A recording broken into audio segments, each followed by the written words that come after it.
Ok, buenos días. No.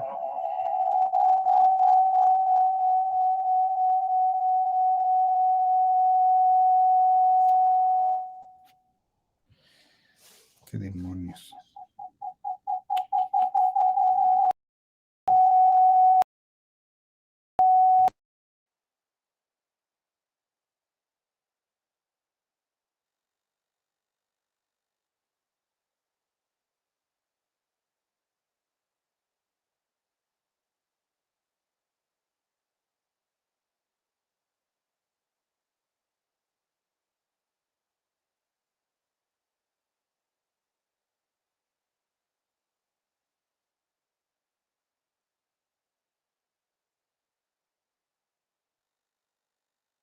Probando.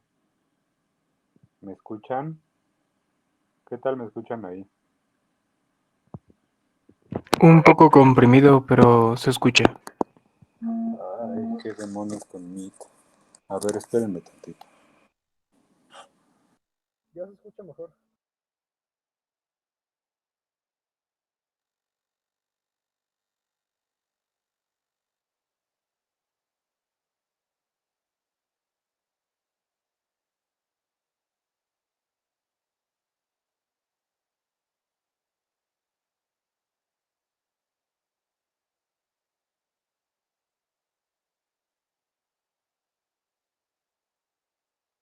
A ver, segundo intento. Ya se escucha chido. Ahí ya se escucha mejor, ¿verdad? Ok. Vientos.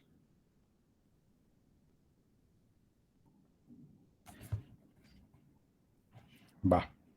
Ok, entonces vamos a revisar los ejercicios de la semana pasada. Ya, esto sí ya es un tema, digamos que completamente nuevo, nunca antes visto en prepa o en el semestre pasado o en primer semestre de la carrera.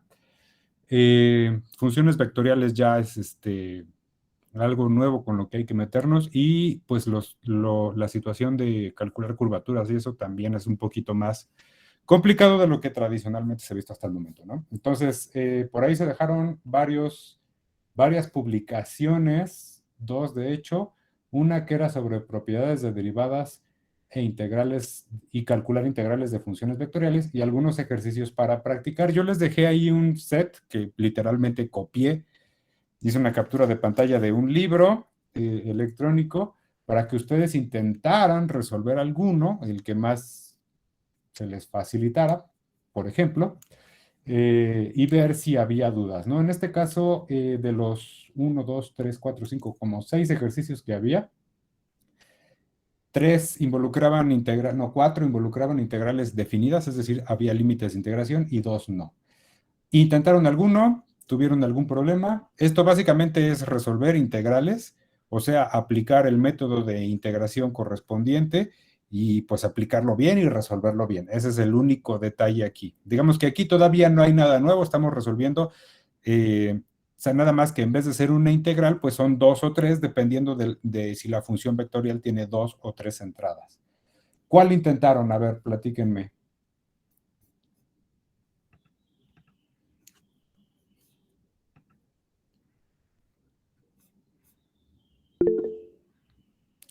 35 y 36, o sea, los dos primeros por default. 35 y 37. Ok, vamos a resolver el 35, digamos que era el más sencillito de todos por la dificultad de las integrales planteadas y luego intentamos algún otro en donde pues sí, probablemente habrá que utilizar algún método, ¿no?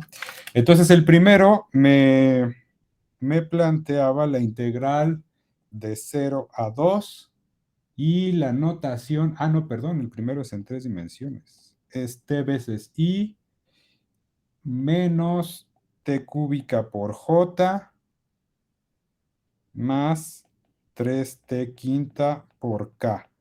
Recuerden, esta y todo esto integrado con respecto a t, la variable es t, ¿no? Recuerden, esta simbología de suma de vectores canónicos, pues finalmente se resume a, recuerden, t veces i pues es lo mismo que t veces por el vector 1, 0, 0 con 3 entradas. En realidad, pues aquí lo que tenemos es t, 0, 0, ¿no? Y respectivamente para j y para k, en donde j el 1 está en la componente de medio y en k el 1 está en la última componente y las otras dos son 0, ¿no? Por lo tanto, si yo tratara de decir de averiguar quién es mi función vectorial que me están planteando que debo integrar, pues es aquella que tiene t como primera entrada, menos t cúbica como segunda entrada y 3t quinta como tercera entrada.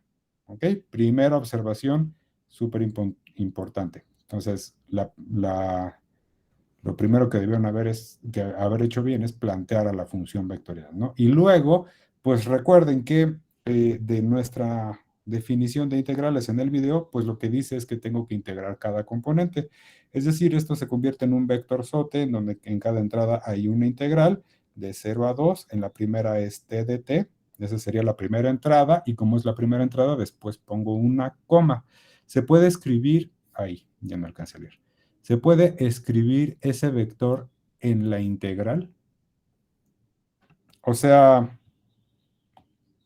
aquí adentro, como integrando. Esa es la Sí. Sí. De hecho, finalmente, esto está descrito en términos de suma de vectores. Y la suma de vectores, pues, da un vector, ¿no? Entonces, efectivamente, pudiste haberlo transformado primero a su forma por componentes, que sería esta, lo de aquí adentro, y luego ya interpretar para resolver la integral poniendo la integral en cada una de las entradas. Sí, también es correcto. De 0 a 2, y aquí es un menos t cúbica. Noten que el signo menos lo saqué de la integral porque es como si fuera un menos 1 multiplicado para la segunda entrada. Todo esto integrado con respecto a t. Nunca se les olvide poner el de t, por favor. Y luego una coma para indicar la tercera entrada, que sería igual de 0 a 2. Si se fijan, los límites no cambió ninguna, ¿no? Y por ejemplo, aquí el que podría sacar de la integral sería el 3, el factor 3 que multiplica a t quinta, ¿no? T quinta de t. Esta sería la idea de la integral a plantear o la integral que hay que resolver. ¿Dudas al plantear esta? ¿A todos les salió más o menos? Sí, Ok, y bueno, pues ya lo demás pues es integrar y pues, hay que integrar correctamente, ¿no? La integral de t es t cuadrada sobre 2, evaluada de 0 a 2, coma, y aquí me falta el paréntesis, paréntesis que abre de vector. El segundo sería menos t cuarta entre 4 igual, evaluado de 0 a 2. Y el tercero va a ser...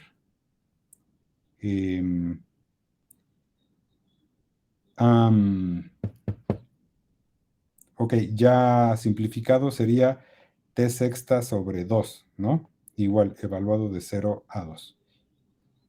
Entonces, fíjense que el resultado, al ser una integral definida, va a ser un vector, pero no un vector de funciones, sino un vector con numeritos. O sea, va a representar literalmente una flecha esto, ¿no? ¿Por qué? Pues porque tengo que evaluar en los límites de integración. Eso es muy, muy importante. Exactamente, sí. En este caso, cuando la integral sea definida, el resultado es un vector. Cuando la integral sea indefinida, el resultado va a ser una función vectorial, porque cada entrada va a quedar en términos de variable. Aquí no, porque tiene límites de integración. Entonces, el primero va a quedar como 2 al cuadrado, 4 entre 2 a 2, como primera entrada. En el segundo voy a obtener 2 a la 4 es 2 por 2, 4 por 16, entre 4 menos 4. Y me dicen si me equivoco, por favor. Y en el último, 2 a la 6 me lleva 32, 64, 32. Este sería el vector resultante después de evaluar en los límites de integración. Entonces, el resultado efectivamente es un vector, ¿ok? No una función vectorial, sino un vector. Insisto, todo por culpa de que tiene límites de integración, la integral, ¿ok? ¿Dudas? Estaba súper fácil esta, ¿no? Nada más es integrar potencias. Ok. sí. Vientos. Vamos a la que sigue. Vamos a agarrar una que no tenga límites de integración. Por ejemplo, la 30 y... Solo tenemos dos opciones, 39 o 40. Vamos a agarrar la 39. La 39. Entonces decía integral de secante cuadrada de t por i. Ush. Secante cuadrada más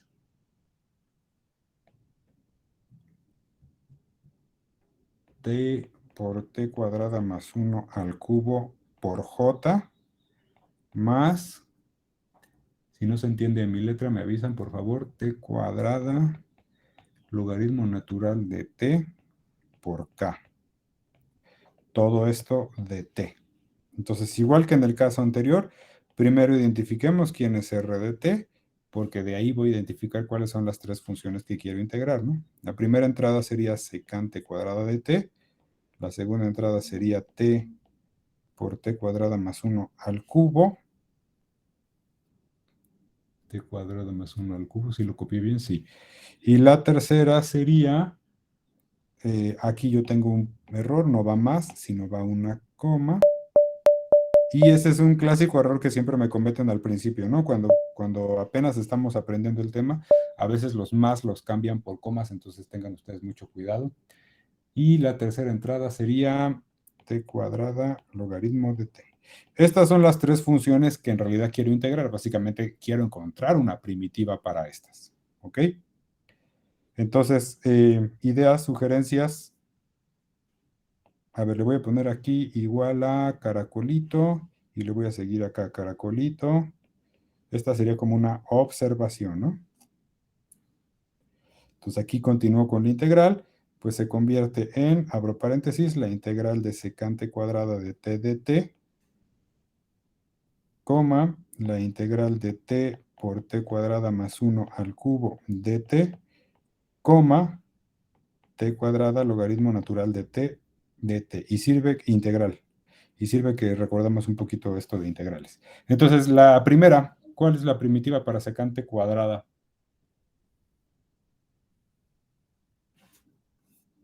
Esa es de formulario, o sea, hay que sabérsela de memoria, de preferencia. Pero si no, saquen su formulario y díganme, ayúdenme, por favor.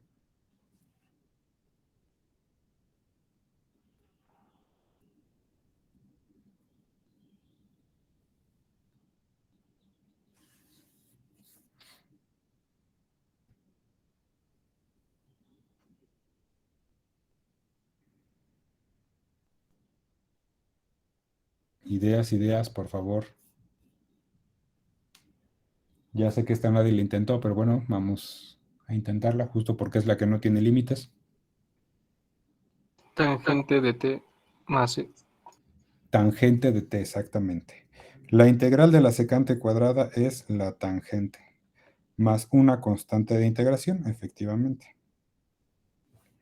Entonces, ¿por qué? Pues porque yo sé que la derivada de la tangente es secante cuadrada, ¿ok? Por primitiva, por antiderivada. Luego la segunda, ¿cómo resolverían la segunda? Que es como una multiplicación ahí de polinomios y luego todavía está algo al cubo, etcétera. ¿Cómo resolverían esa segunda integral?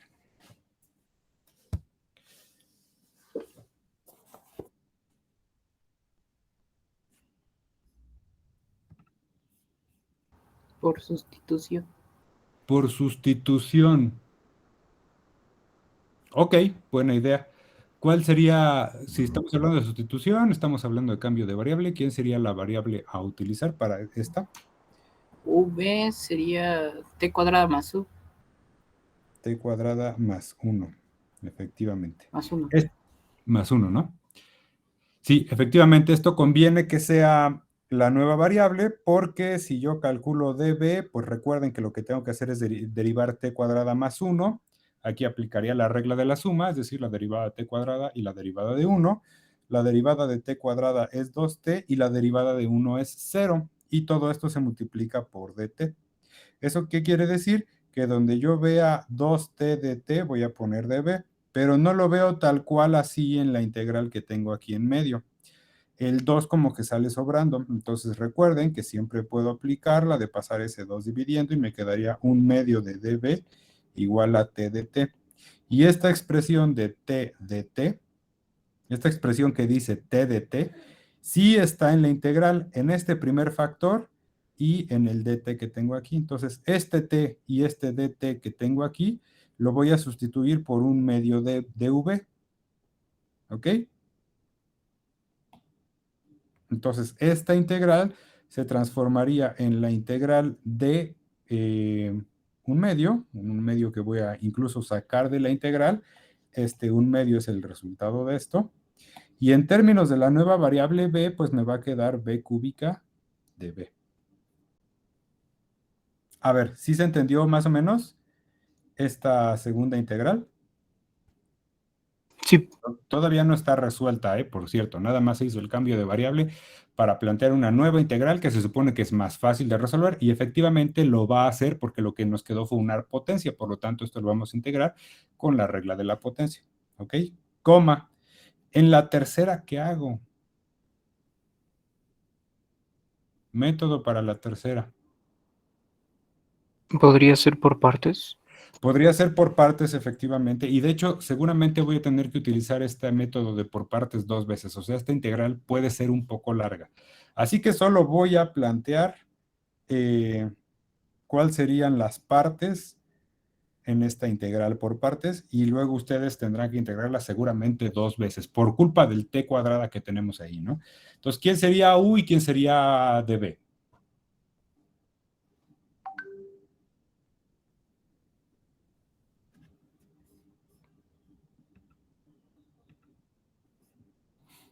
Creo que U sería logaritmo de t, ¿no?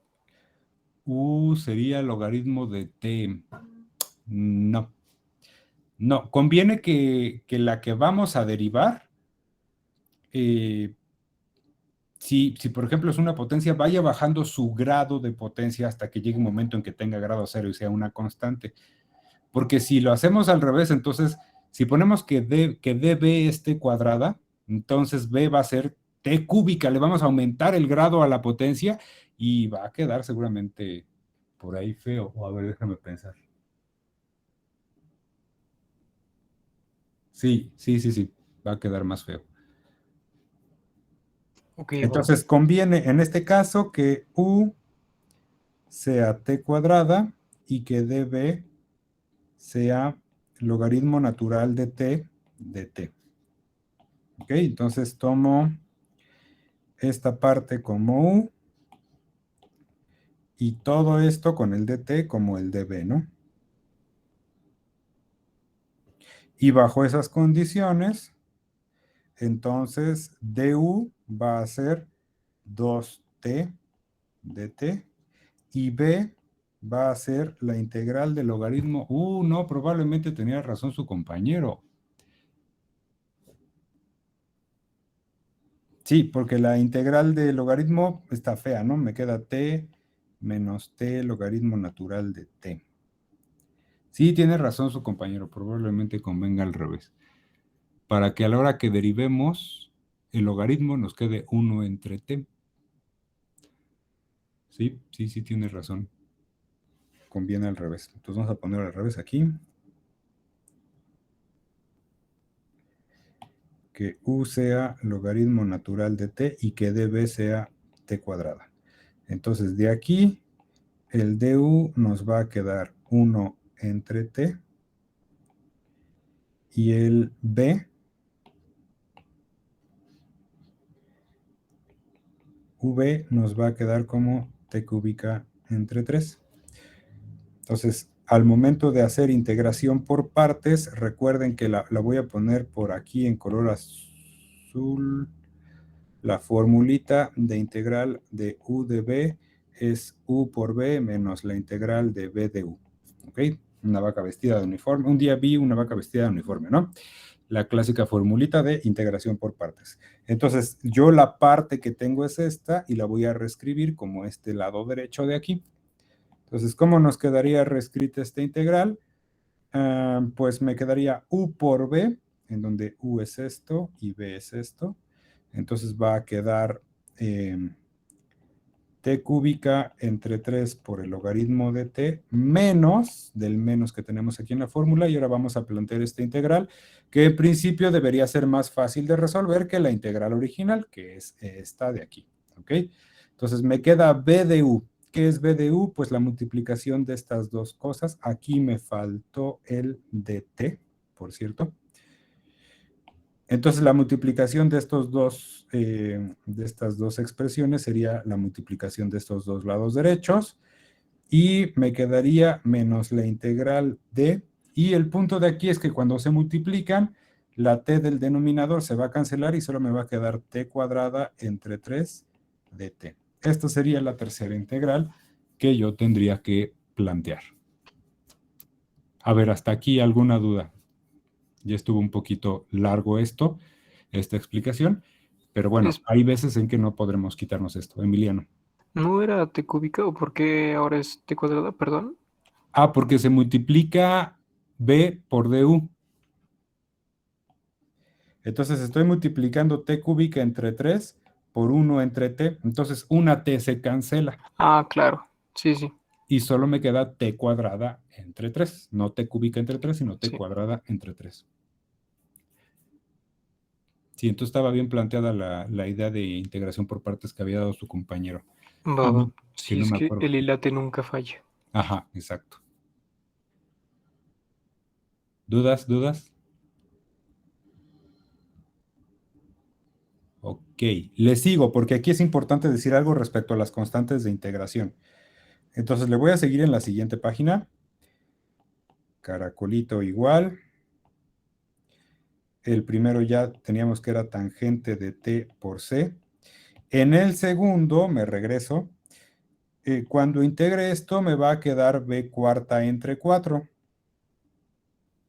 Y ese entre 4 se multiplica por un entre 2 del 1 medio que tengo afuera. Entonces me quedaría b cuarta entre 8 más c. ¿Estamos claros hasta ahí? Ok. Y en la tercera, pues efectivamente la integral que resulta de esto está mucho más fácil que la integral original, que era esta expresión de aquí.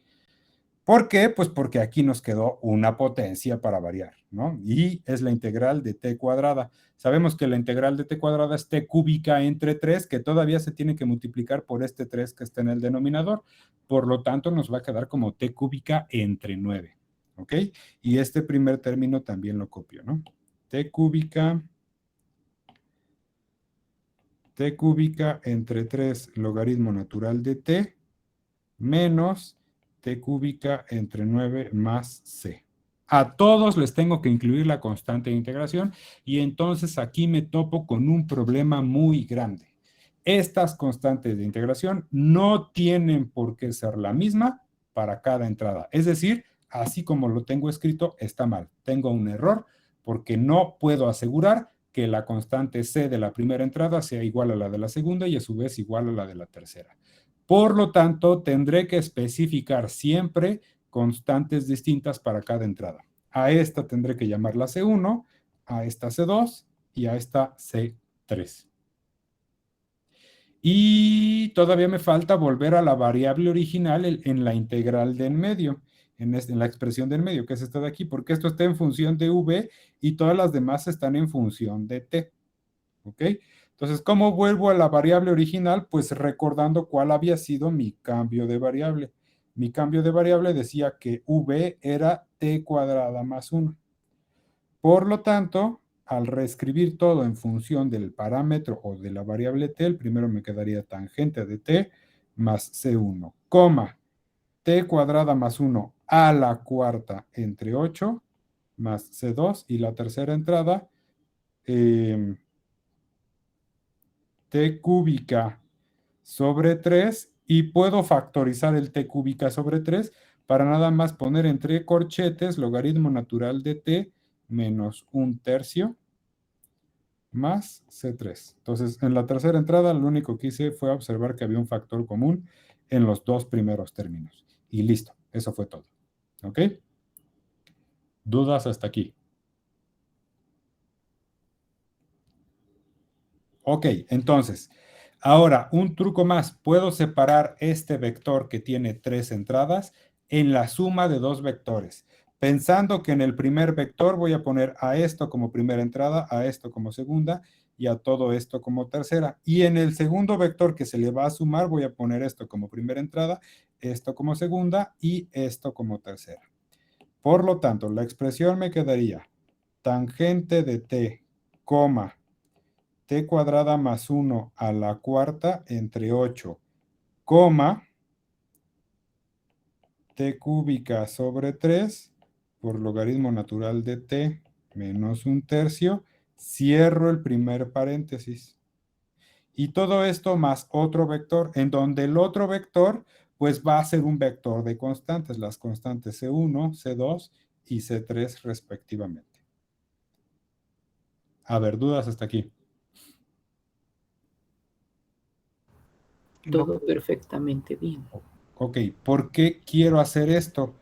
Porque a todo esto yo lo puedo ver como una R mayúscula vector de t. Y a todo esto lo puedo ver como una C vector. Entonces el resultado es una función que depende, una función vectorial que depende de t, más una constante, nada más que en esta constante no es un escalar, sino es un vector. Un vector, eso sí, un vector de constantes en sus respectivas entradas, ¿no? De tal forma que si yo lo veo como resumen desde el principio hasta el final, lo que tenía era la integral de un R minúscula de t, y esto fue como resultado un R mayúscula de t más una constante c. Si se le quedan viendo fijamente esta expresión que tenemos aquí, pues es mi expresión o mi formulita clásica para el teorema fundamental del cálculo, en donde debe quedar súper claro que si yo derivo la R mayúscula de t, lo que tengo que obtener, insisto, por teorema fundamental del cálculo, es la R minúscula de t. Es decir, si yo derivo toda esta expresión, en cada una de sus tres entradas, debo recuperar esta expresión de aquí, que era la R minúscula.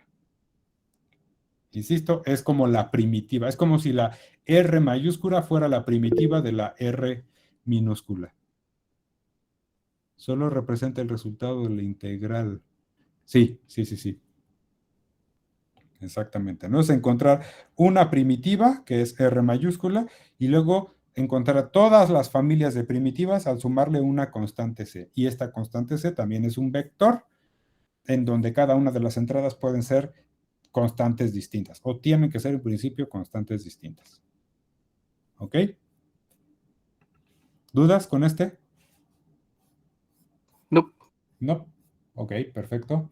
Y por último, en esta misma publicación se les pedía demostrar algunas de las propiedades de derivadas que tenemos aquí, ¿no? Entonces, si analizaron las propiedades con cuidado, pues lo que está pasando aquí es que en realidad tenemos como que las mismas propiedades que para funciones de una variable, la regla de la derivada del producto, la regla de la derivada, pues sobre todo la del producto, ¿no? La de la suma, la del cociente no, porque no puedo dividir vectores, porque yo no sé qué significa la división entre vectores, pero tengo muchas reglas que son como reglas parecidas a la regla del producto, en derivadas, ¿ok? ¿Cuál intentaron?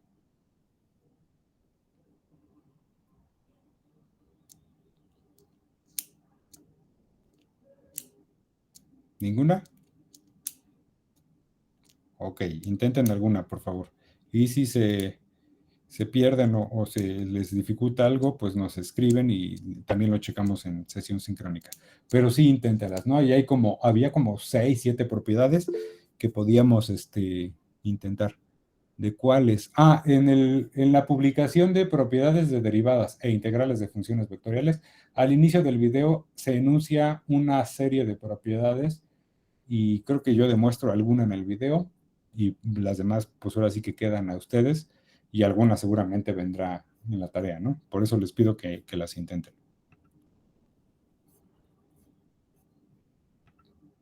¿Dudas? Hasta aquí. ¿Todo bien? Ok. Todo bien. Perfecto. Vamos a la última publicación que ya tenía que ver con el tema de curvatura. Entonces, por ejemplo, en el primer ejercicio, en el primer conjunto de ejercicios, se pide generar la parametrización de una función vectorial, pero no respecto al parámetro t, sino respecto al parámetro longitud de curvatura. ¿Quedó eso más o menos claro en el video? ¿Sí le entendieron de qué se trata? Reparametrizar respecto a la longitud de curvatura, a la longitud de curva, perdón. Sí, solo que sí estaba bastante complicado. Ajá, exactamente, sí, sí, sí. Entonces, nosotros generalmente o sea, pensemos nosotros en una curva y no debería darle vueltas así, porque esto ya no es una curva simple. Tenemos una curva en el espacio bidimensional, por ejemplo en R2, ¿no? En donde, pues aquí tengo un punto inicial y un punto final. Esta curva puede estar descrita en función de un parámetro t, pero yo quiero definir un nuevo parámetro que tenga un significado geométrico para la misma curva. Y el significado geométrico es que, de este parámetro, es que me mida la longitud de la curva al punto dado, ¿no? Por ejemplo, este punto de aquí, ¿no? Este sería un R1 y este sería un R2 de acuerdo a mi sistema de coordenadas, y es una cosa bidimensional, pues algo así, de tal forma que R1 pues es un vector que me lleva al punto inicial de la curva y R2 es otro vector que me lleva al punto intermedio de la curva, que son estos dos que yo pinté aquí, ¿no? Entonces, esta R yo quiero que quede descrita en términos de una variable que signifique, que tenga un significado geométrico, y el significado es lo que llevo de longitud hasta ese punto de curva donde quiero medir, ¿no? Entonces, por ejemplo, si este es el punto inicial, lo importante del parámetro que tenemos aquí es que R, esta R en S, me tiene que llevar al punto inicial, y esta S corresponde a lo que he avanzado en distancia o en longitud a lo largo de la curva. Si estoy en el punto inicial, ¿cuánto he avanzado? Pues nada. Entonces, por lo tanto, déjenme describirlo así. Ahí, borro.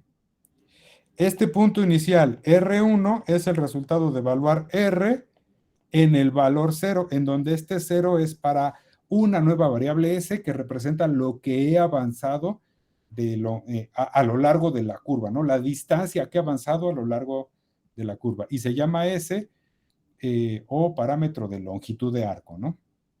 Entonces, por ejemplo, si me localizo en este segundo punto, este puede ser R2, bueno, el resultado es un vector R2, y o resulta de evaluar la función vectorial R en, por ejemplo, 4. ¿Qué significado tiene este 4? Pues que del punto inicial al punto intermedio en el que estoy, que es este segmento, que me genera este segmento de curva, la distancia que he avanzado, es decir, la longitud que tiene esta curva, es justamente 4. ¿Ok? Entonces, este parámetro tiene un significado, y el significado es la distancia que voy avanzando respecto a cada punto en la curva. ¿Ok? Entonces, en el caso de los ejercicios que yo planteé ahí, lo que teníamos que hacer era redefinir a la función vectorial R, pero no en función del parámetro t, sino en función del parámetro S. Y para eso hay que implementar mi fórmula de longitud de arco, ¿no? Entonces, voy a poner el primer. También pedí intentar alguno. Aquí puse 2, pero bueno, vamos a intentar uno. Por ejemplo, vamos a intentar el primero, que es el más sencillo y que es el que, por cierto, ¿qué dibuja el 1, el 17?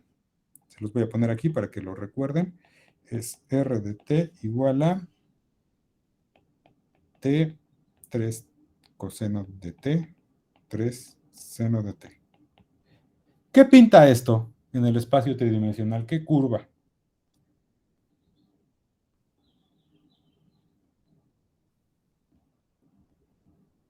Una circunferencia, bueno, como una hélice, por así decirlo. Una hélice, efectivamente. Entonces, en mi sistema de coordenadas tengo a mis tres ejes, X, Y y Z respectivamente, y lo que está pintando esto a partir del punto 0, bueno, pero es una hélice que abre ¿para dónde?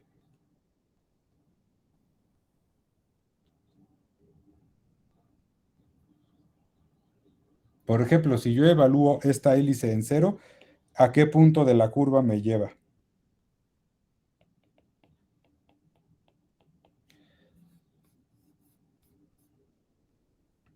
A ver, vamos a preguntarle por acá a Dulce Julieta.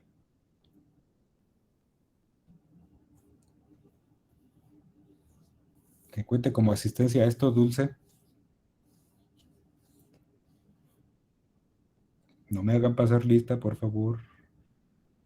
Ok, ¿a qué punto me lleva a evaluar la función vectorial en cero? ¿A qué punto de la curva? ¿Cuáles serían sus coordenadas?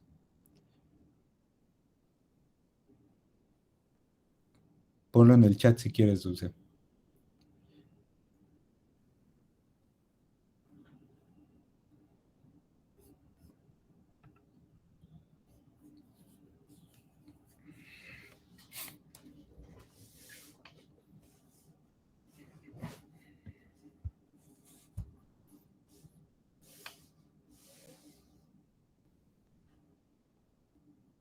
Cero, 3, 0, vientos, sí. Y si pasamos lista,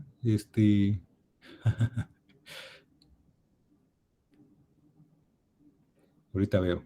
Generalmente paso lista con mi aplicación. No crean que no paso lista, luego sí paso lista, ¿eh? La traición. Ok, me lleva al punto 0, 3, 0. ¿Dónde está ese punto en mi sistema de coordenadas? Lo voy a pintar en amarillo para que se resalte así súper chido. 0 en X, 3 en Y y 0 en Z. Está por acá. Queda sobre el eje Y, ese punto, ¿no? Y la hélice se levanta hacia el eje Z, es decir, a partir de este punto se pintaría como que algo así, y ustedes me dicen si se entiende más o menos el dibujo. Sí, un tubito acostado. Ajá, exactamente, un tubito, como si el alambre estuviera enrollado en un tubo, efectivamente, acostado, y que abre hacia el eje X, porque el parámetro T solito está en el eje X en esta ocasión, ¿no? Bien, entonces, ¿cómo reparametrizamos respecto a la longitud de arco? Hay que plantear una integral. ¿Cuál integral? La fórmula de la integral la fórmula de la longitud de arco, ¿ok? Que va algo así, R'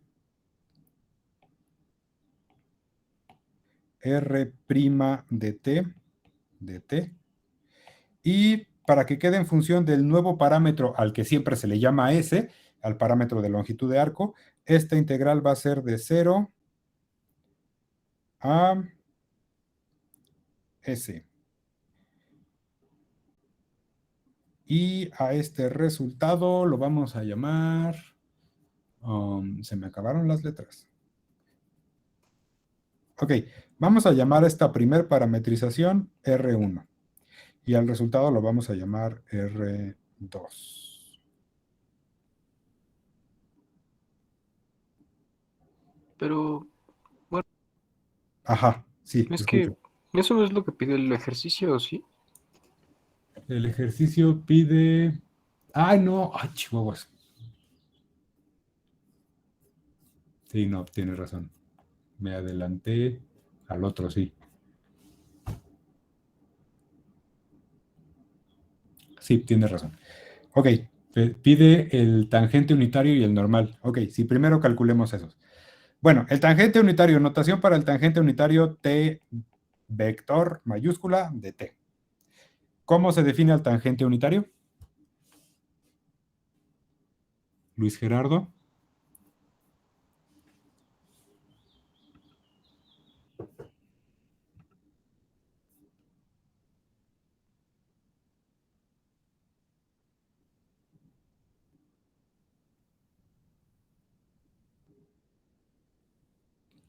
Luis Gerardo.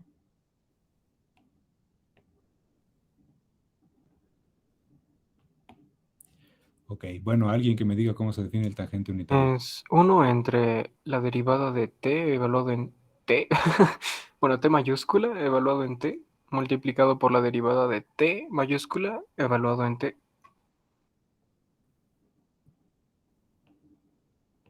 Ok, a ver.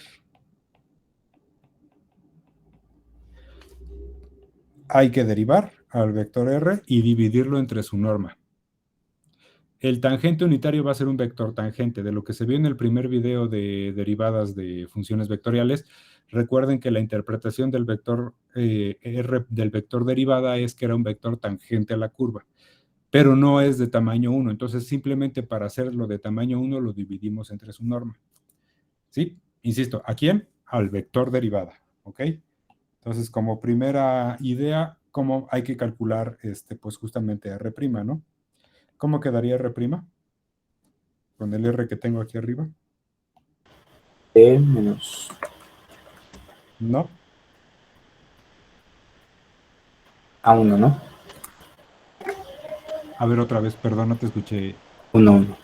1, ajá, Menos 3 seno de T ok. y 3 coseno de T. Y 3 coseno de T. Entonces, lo que tengo que hacer, acuérdense, es derivar cada una de las entradas, ¿no? Entonces, ya que tengo a lo que quiero es calcular su norma, para que este vector ahorita no tiene norma 1. Entonces, para convertirlo a un vector con norma 1, pues tengo que dividirlo entre su norma y tengo que calcular la norma.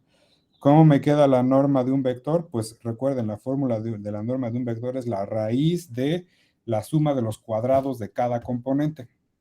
Es decir, 1 al cuadrado más menos 3 seno de t al cuadrado más 3 coseno de t al cuadrado. ¿Qué nos dio de resultado en esto? ¿Quién lo haya resuelto?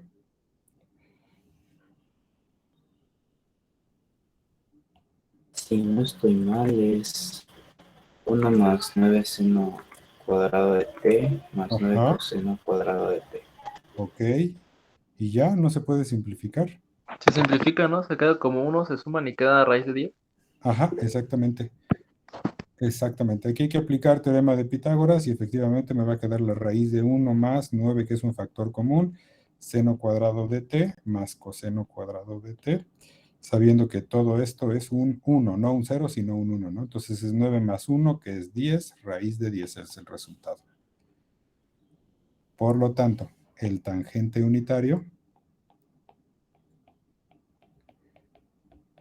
va a quedar como 1 entre raíz de 10, que es dividir entre la norma, por el vector derivada, y el vector derivada era 1, y ya se me olvidó, 1 menos 3 seno de t y 3 coseno de t. Este era R', ¿no? Uy, me fui para el otro lado. Menos 3 seno de t, 3 coseno de t. Y ya aseguro que este que este vector tiene tamaño 1. ¿Dudas? ¿Todo bien? Todo bien. Ok. ¿Cómo queda el normal? ¿Cómo encuentro el normal?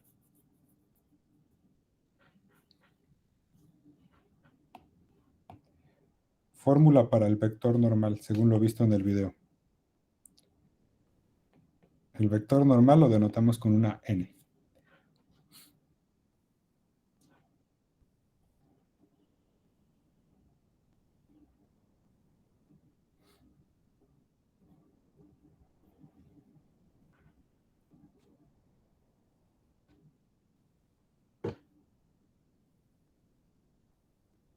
Pero igual, 1 sobre la derivada de ese tangente unitario, ¿no? Ajá, exacto.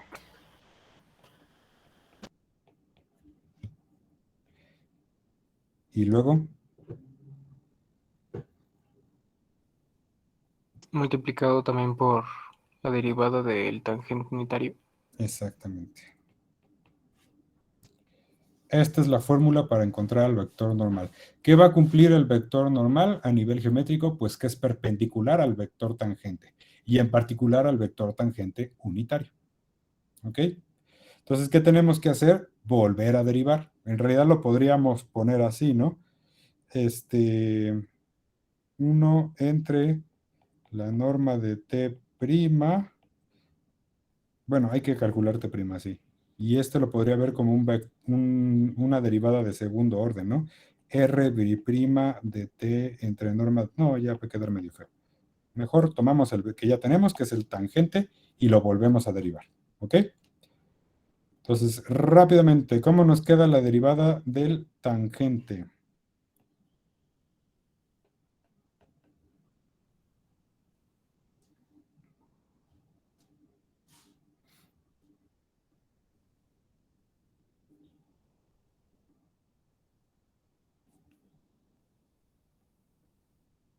Que sería la derivada de todo esto de aquí, incluyendo el 1 entre raíz de 10, que voy a tener que cargar como si fuera una constante, ¿no?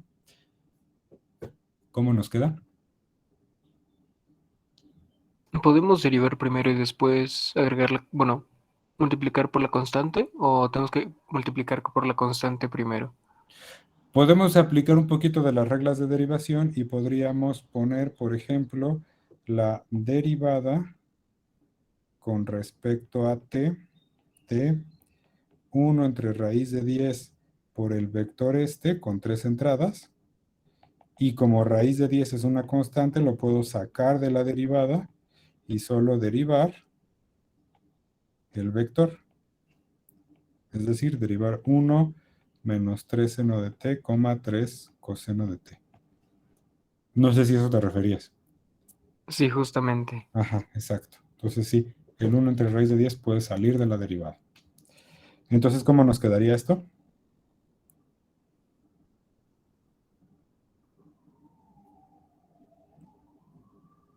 Uno entre raíz de 10 Ujú, multiplicando a 0, sí, coma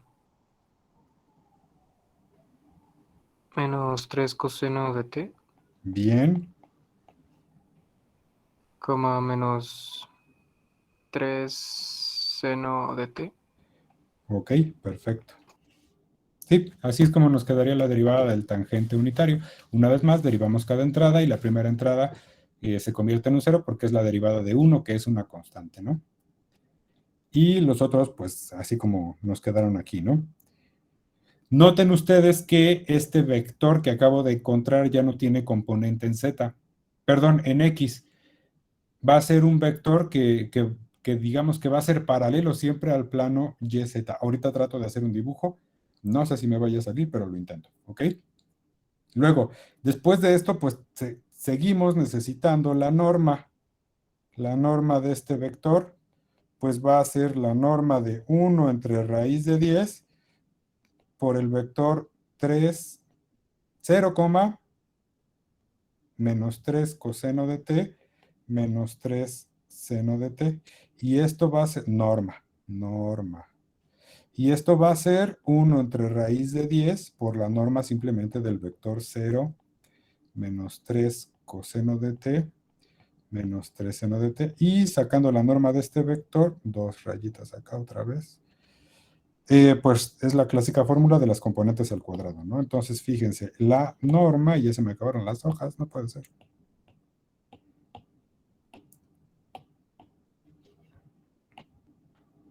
Ok, la norma de la derivada de t va a ser 1 entre raíz de 10 por la raíz de menos 3 coseno de t al cuadrado más menos 3 seno de t también al cuadrado, tomando en cuenta que la primer componente es 0, ¿no? Sería 0 al cuadrado más esta cosa al cuadrado más esta cosa al cuadrado. Y todo por el, se me olvidó aquí, todo por el 1 entre raíz de 10 que tengo que cargar, ¿ok? Por eso es que todavía aparece aquí el 1 entre raíz de 10. Muy bien, después de esto, ¿cuál es el resultado? Después de simplificar todo. 1 raíz de 10, ¿no? Ah, no. No, 3 raíz de 10. 3 entre raíz de 10.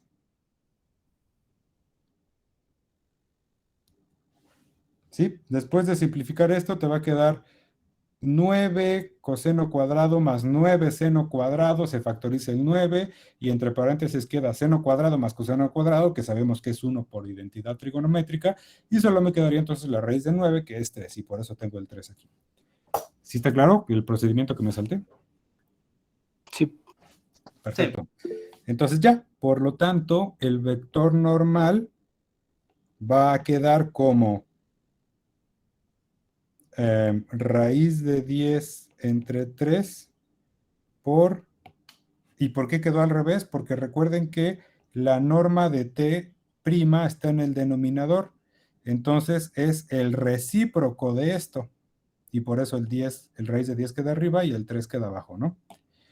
Y todo esto multiplicado por la derivada del tangente unitario. Y la derivada del tangente unitario la calculamos en algún lado aquí. Es esta expresión que tenemos aquí. Entonces, esto lo vamos a multiplicar por 1 entre raíz de 10 por el vector 0 menos 3 coseno de t menos 3 seno de t.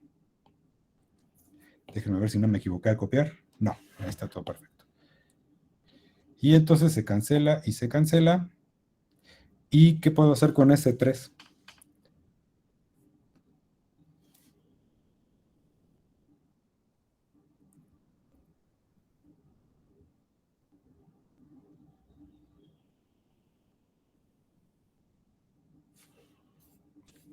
Pues nada, déjalo como un tercio, ¿no? Sí, o sea, pero toma en cuenta que adentro del vector también hay otros 3. Se pueden cancelar Era con... un cero, ¿no? Exacto, se van a cancelar. Sí, este 3 que está en el denominador se va a cancelar con este, que están en el numerador. Y solo me quedaría 0 menos coseno de t menos seno de t. Y en efecto, este es un vector que tiene norma 1. Así me quedaría el normal. A ver, dudas.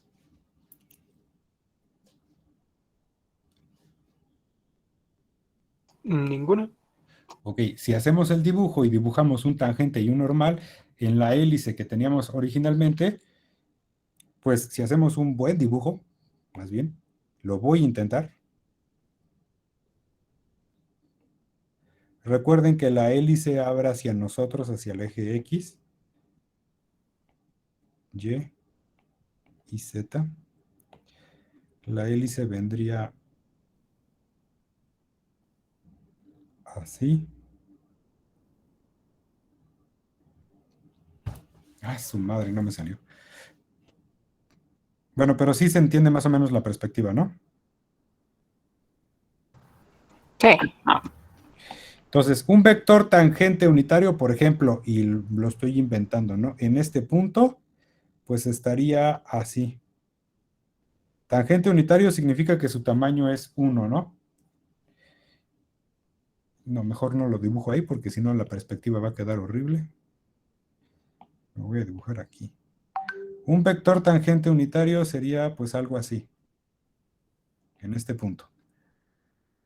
Y el vector normal, fíjense que como el vector normal en lo que tengo aquí denunciado, en su eje, en su componente X, siempre es 0, va a ser en realidad un vector normal que es paralelo al plano que tengo en el fondo. Va a ser un vector que es paralelo a este plano de aquí, como si estuviera acostado así. Pero nunca va a tener como una componente hacia mí, que es hacia el eje X. Insisto, porque la componente X del vector normal siempre es 0. ¿Ok?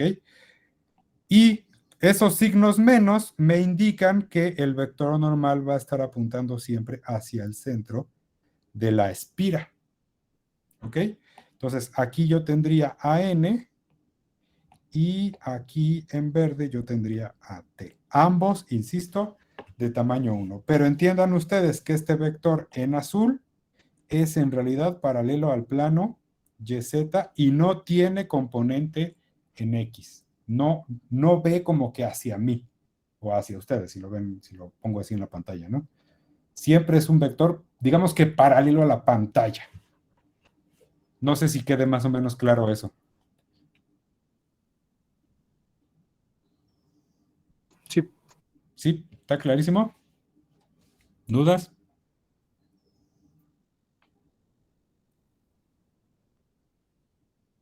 ¿Ninguna? No. Ok.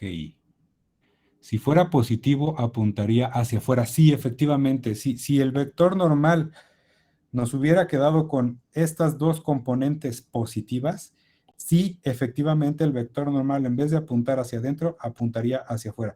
Pero una característica importante del vector normal, por ejemplo, en el caso de la hélice, es que ese es un vector que siempre apunta como que hacia adentro de la curva. O sea, por la definición que tenemos, si la curva fuera, no sé, algo así, en este punto, los vectores normales siempre apuntan como al interior de la curva, ¿no? O sea, por ejemplo, en este punto, el vector normal apuntaría así, y el vector tangente sería así.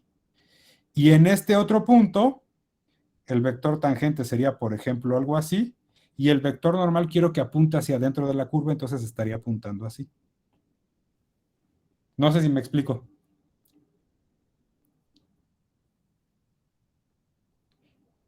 Y eso ya tiene que ver más con el concepto de la curvatura, ¿ok? Siempre van a apuntar como hacia adentro del círculo que se aproxima ahí, ¿no? O sea, lo veremos en el tema posterior, pero en cada punto yo puedo colocar un círculo que es el que mejor se aproxime a la curva en el punto en el que estoy analizando, ¿no? Por ejemplo, en este punto, el círculo que mejor se aproxima a la curva podría ser este de aquí. En este punto, pues podría ser este de aquí. En este punto sería como que un círculo más grande, ¿no? Se llama círculo osculador, ya lo veremos en su momento en la siguiente publicación, ¿ok? Pero el vector normal siempre apunta como que hacia el centro de ese círculo al que vamos a llamar círculo osculador, ¿ok? Y ósculo viene de eso, justamente. Bueno, entonces, falta la parte de reparametrizar la curva, pero creo que ya fue mucho por el día de hoy, ¿o cómo están de cansados?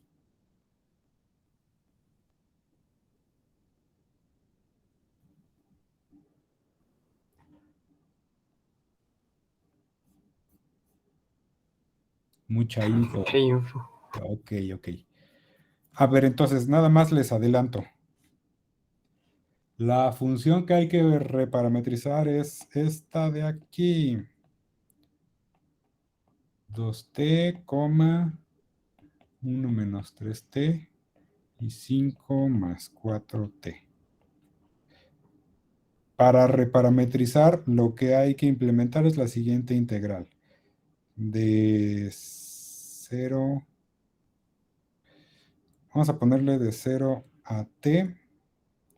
Aquí vamos a poner r' de tau. Recuerden que es importante cambiar la variable de integración. Aquí, en esta expresión, ¿quién sería la variable de integración? A ver, díganme.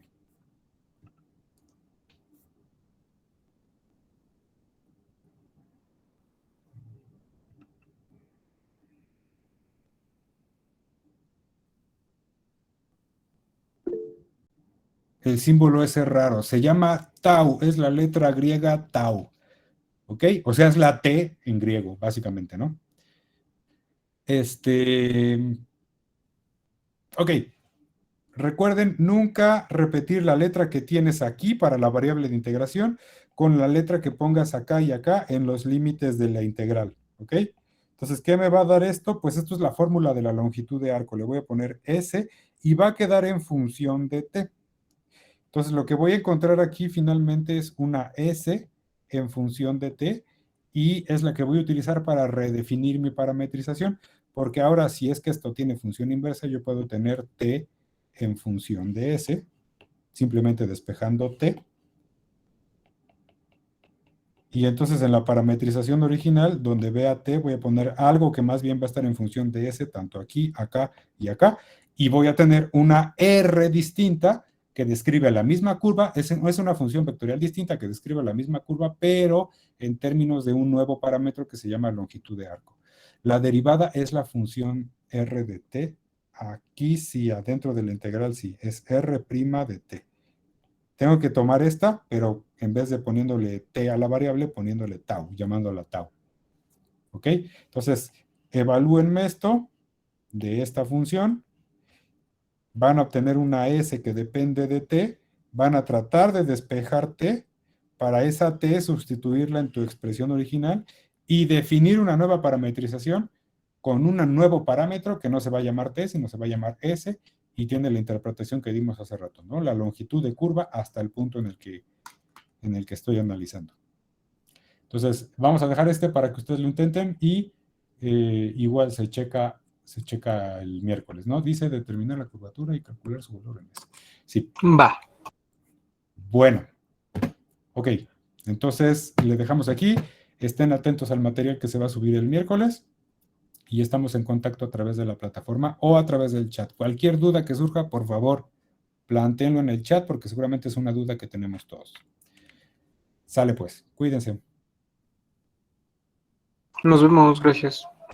Hasta luego. Gracias, hasta luego. Bye, bye.